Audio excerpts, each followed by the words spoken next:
Okay, Dad, today is Monday, August 19th, and let's cover what's happening in Ukraine and Russia first. So we'll talk about the Kursk incursion. Um, I want to know what you think Putin will do in response to this Kursk invasion, because I've been seeing some footage of Ukrainian soldiers wearing SS helmets. I believe one of the battalions that invaded Kursk was actually named after a Hitler Nazi battalion. Is that correct? Can you verify these things about these soldiers wearing SS helmets Yeah. and Well, I've seen some of the videos, and yeah, I've heard that about one of, I don't know if it was a battalion or a regiment or, um, yeah, but one of them did adopt the name of you know, a name that harkened back to World War II days to the German army, and in particular to the SS. That's what I've heard. I can't verify well, that. why would Ukraine even do this? I mean, surely the Ukraine and NATO should understand using Nazi symbols and Nazi names for your army doesn't go over well. What? Right. Yeah. Well, yeah, it's hard to explain a lot of the behavior on the Ukrainian side. I mean, you could have asked that question actually prior to the 2022 invasion, right? Why didn't the West do more to try to suppress the neo-Nazi activities, obvious use of Nazi symbols and so forth. Clearly this was kind of a red flag before the Russian Bowl, right? Um, but they didn't. In general, there was some criticism, like before 2022, you'd get some criticism in the U.S. and Europe about the presence of neo-Nazis in Ukraine. After February 2022, it never happened. You're a bad person for even mentioning this, right? Um, yeah, it's clear. This is something. If you want to understand why the Russian government was so fearful about what was going on in Ukraine, just think about its history again.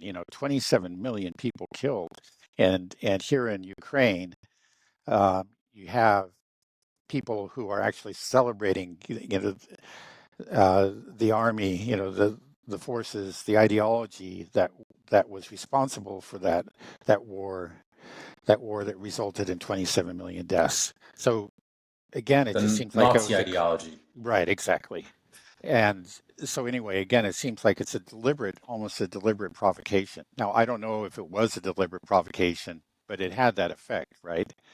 Um, and yeah, I think that's been the effect of like some of these more recent incidents. Again, there was the case of I guess there were a couple of Ukrainian soldiers who were wearing uh, German World War II helmets and had SS insignia, and were mocking this old Russian man, this man in his 70s, and speaking to him, referring to him in German and Russian, and the combination of the two as a Russian swine. So, and this got out. Russians saw this.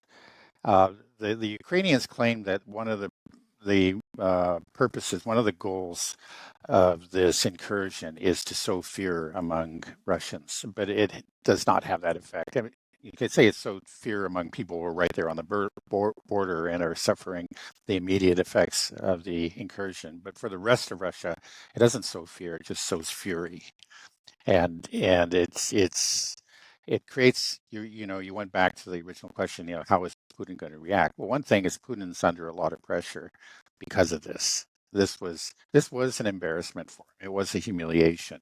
It's part of what, the reason people support Putin is they see him as a protector, somebody who's going to keep the Russian nation strong and safe. And though I think in the long run, this is not going to have much of an if, it's only going to be to the detriment of Ukraine's military effort. Um, in the short run, it is a humiliation. It looks real bad, and it's creating a lot of anger. I mean, I spoke to somebody yesterday whose husband used to actually work in the Kremlin, and he said that he's just furious about this. He's furious with Putin for letting this happen, and for in general for being too soft. for acting with too much restraint. And she said, it's like this is we, speaking of the Russian people in general, we can't take it anymore. This is, um, and I think that's not an unusual um, attitude. Again, support from Putin is obviously very strong, very wide. He won the recent election with 85% of the vote, approximately. But when he's criticized, he's not criticized for being um, too nationalistic or being too anti-Western. No, he's actually criticized for being too soft, for being too cautious. Uh, uh, and it always amazes me, to hear all the criticisms, all the the attacks directed against Putin in the West. You sometimes get the idea that Putin's the problem. That's the way that Western leaders often talk. If we get rid of this guy, then our problem's solved. No, if you get rid of him, he's the cautious guy. He's the logical one. He's the one who is the very rational one, the one who's always, for the longest time, was trying to establish some sort of, stable, friendly relationship with the West. If you get rid of Putin, you're very likely going to end up with a hothead like Medvedev, right? Who's Medvedev. Medvedev, yeah. um, you're going to end up with somebody like him, uh, who who is not restrained, right? Who is not cautious, who is unapologetically nationalist and anti-Western. That's who you're going to get. So, yes, you want to know like how Putin's going to react? Well, I don't know exactly, but one thing clearly, he's feeling pressure from a lot of people, for being too soft on the Ukrainians. And so he will feel pressure to react forcefully in some way or another. But I think in the short run, it's just there's a practical question of stopping this incursion and reversing it. And that's what, the Russian armed forces are doing. They've um, they've established there was the first several days where the area was really in chaos. The again, the Ukrainians had sent in a lot of these small units that that created chaos, fairly deep into Russian territory, but did not have the means, the ability to actually establish control.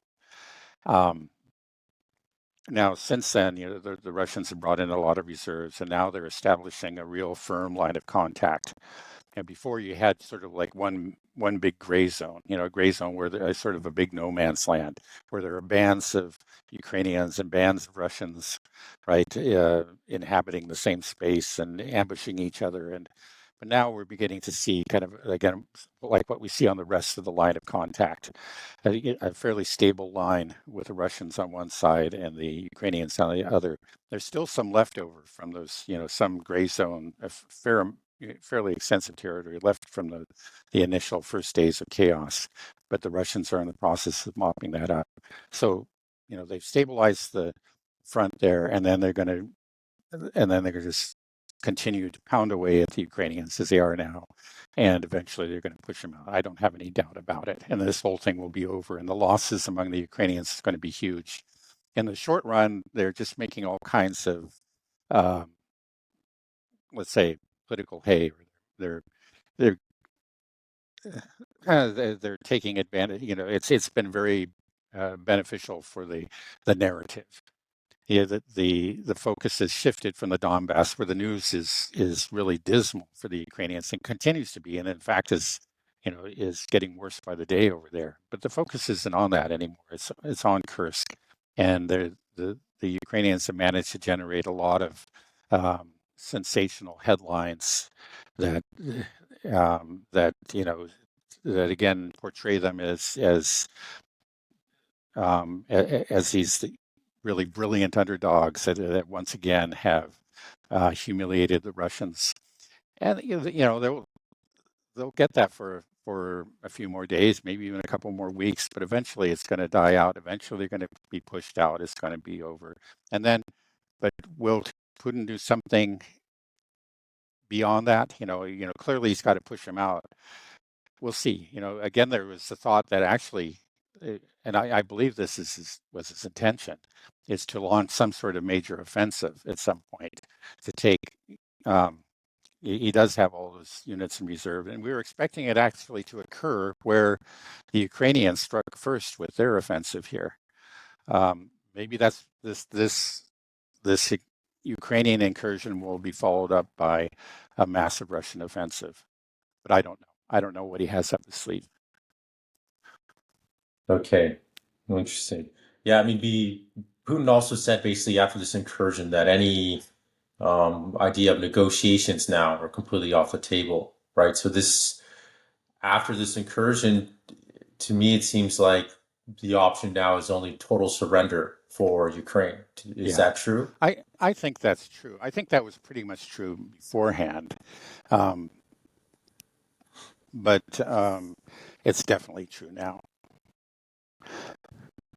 Well, there was, I heard that there was a deal being brokered by the Qataris between the Russians and the Ukrainians for not exactly a ceasefire, but that Russia would stop using its missiles to strike energy infrastructure, and Ukraine would stop using its drones to strike Russian infrastructure.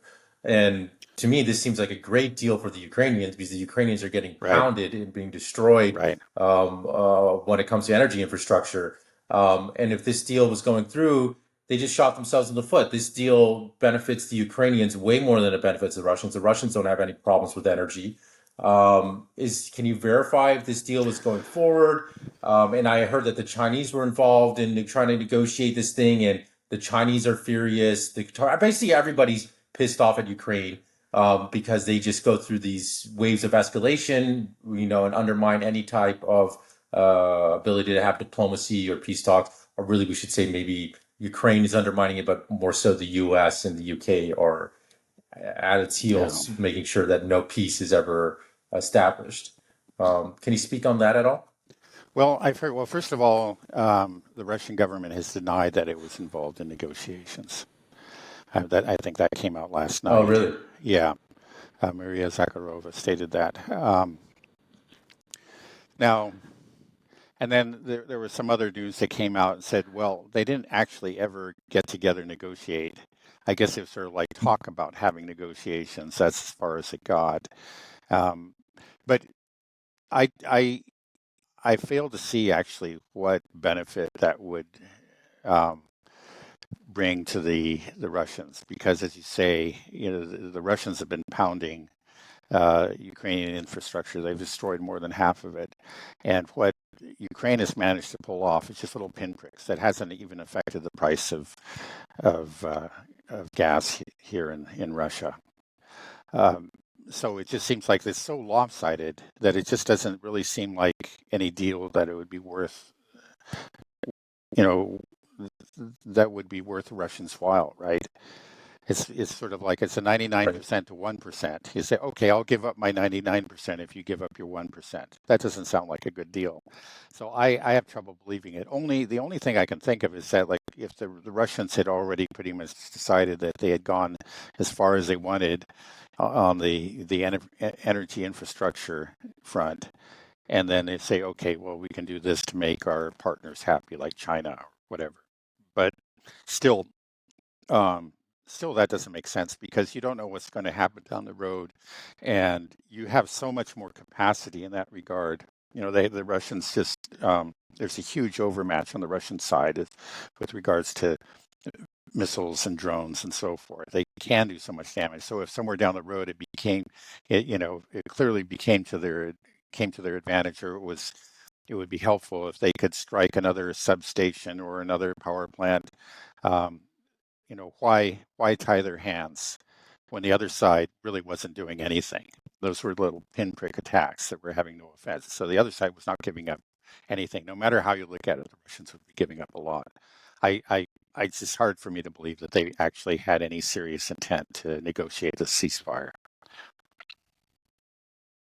Mhm.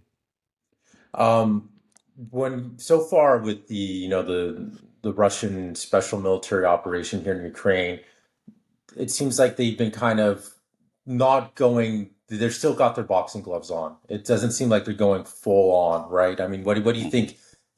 Now are they going to move if they're only using like 30% of their power? Or do you think they're going to be moving up dialing it way up now, and that we're going to see some really heavy strikes moving in, a lot more reserves coming in and just plowing through?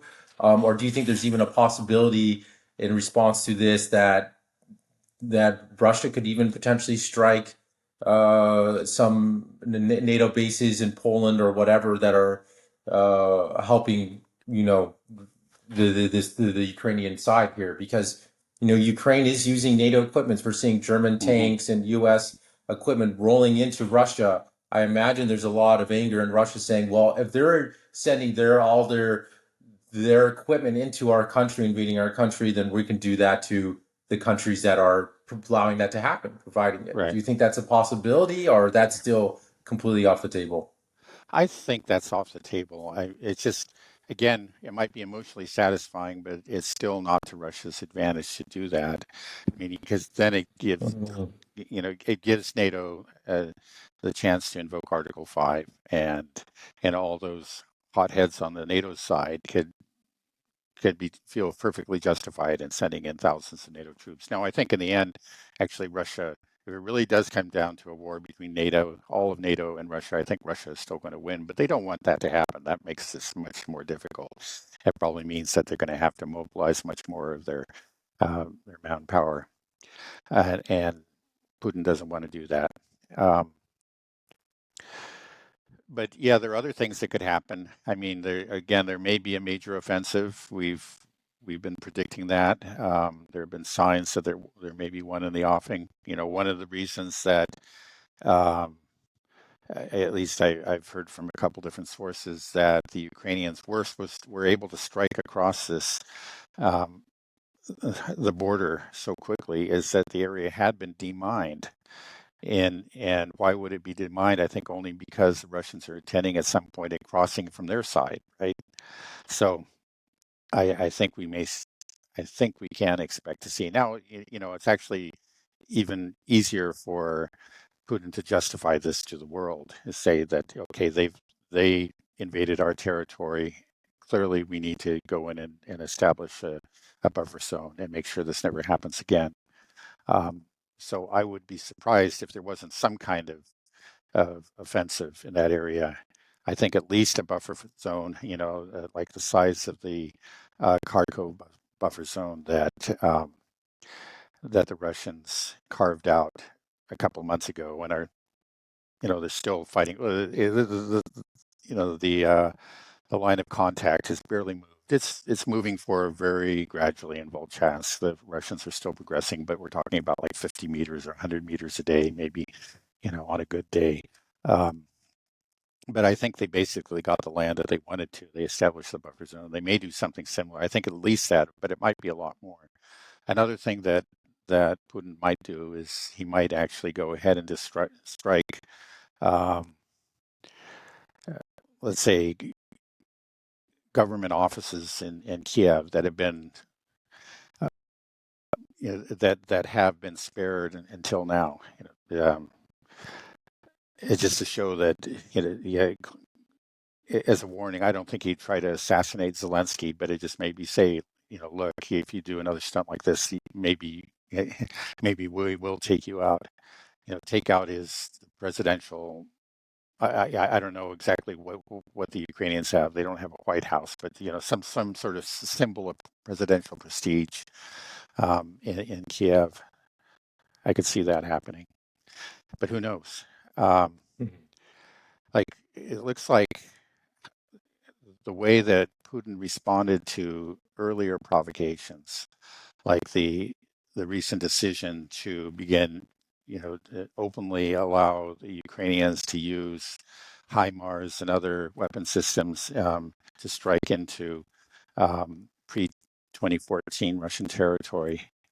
The way that Putin, he said that, okay, well, is basically what's happened here is that the West has allowed Ukraine to strike us directly.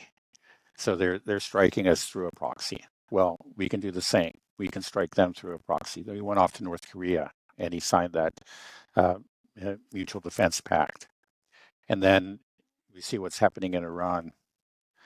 I think that that's the way that he responded to it. He said before he had shown restraint in that, but now he's not. Okay, if you're going to use a proxy against us, we're not going to have any qualms about using a proxy against you. Um, so who knows? It may be, it's something along those lines. They may just kind of continue down that road, arm the Houthis directly. Apparently there was a possibility that they were going to give them anti-ship missiles, and then they decided to call it off. And the Russians did. So maybe the Russians are going to go ahead and um, just arm the Houthis, with missiles that could um, sink an aircraft carrier. Perhaps that's how he might respond.